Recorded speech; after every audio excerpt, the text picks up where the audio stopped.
Biz Xalqbank Sharqon muhim kichik biznes bo'lim xodimlari hisoblanamiz.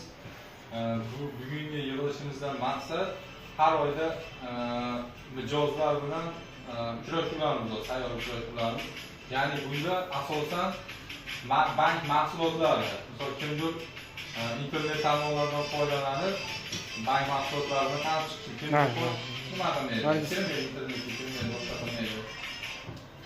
Shuning uchun hozir bizda bor mahsulotlarimiz eng ko'p so'raladigan nimalar kredit bo'yicha, ya'ni beriladigan kreditlarimiz. Tadbirkorlarga birinchi 312-qarorga asosan 100 milliongacha garoz kreditlarimiz. Bunda yillik foizi 22% dan hisoblanadi.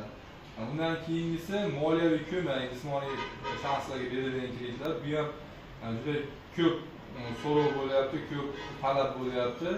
Buni foizi 25% dan 3 yil muddatga 6 oy imtiyozli davrgacha 25% dan.